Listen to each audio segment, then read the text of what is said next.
কসবা নিয়ে যাব, আমাদের প্রতিনিধি সুকান্ত মুখোপাধ্যায় রয়েছেন আমাদের সঙ্গে। সুকান্ত, এই কসবাতে কলকাতা পুলিশের সাব ইন্সপেক্টর পদে কর্মরত তার বাড়িতে কিন্তু তল্লাশি চলছে, তার সঙ্গে ডিসি শান্তনু সিনহা বিশ্বাসের কি কানেকশন?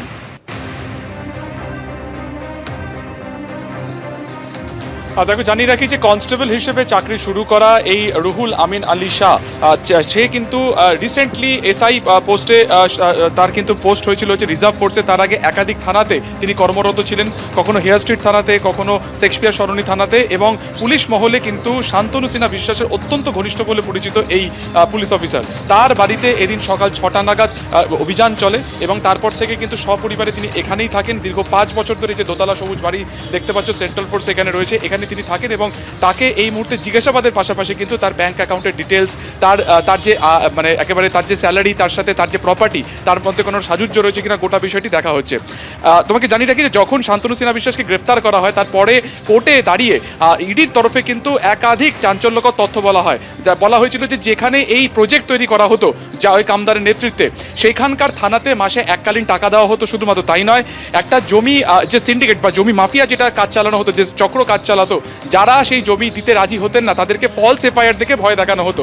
এক্ষেত্রে দাঁড়িয়ে কলকাতা পুলিশ এবং রাজ্য পুলিশের কিছু অফিসারকে কাজে লাগানো হয়েছিল শান্তনু সিনহা বিশ্বাসের তরফে।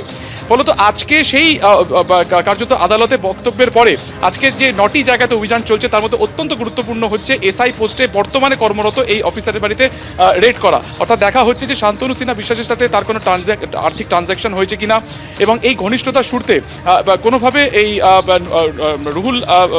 রুহুল বলে যে পুলিশ অফিসারের কথা বলছি বা যার বাড়িতে আমরা এই মুহূর্তে রয়েছি, তার কোনো যোগাযোগ রয়েছে কিনা, এবং তার মারফত আর কোনো প্রভাবশালীর কাছে এই জমি মাফিয়ার সংক্রান্ত যে টাকা, এই যে আর্থিক লেনদেন কোটি কোটি টাকা, সেটা পৌঁছেছে কিনা, গোটা বিষয়টি কিন্তু খতিয়ে দেখা হচ্ছে। সেন্ট্রাল ফোর্সের তরফে গোটা বাড়িকে ঘিরে নেওয়া হয়েছে, ভেতরে এই মুহূর্তে জিজ্ঞাসাবাদ চলছে। এখন প্রায় 10 বাজে, অর্থাৎ প্রায় ধরে রাখো 4 ঘন্টারও বেশি সময় ধরে এখানে অভিযান চালানো হচ্ছে।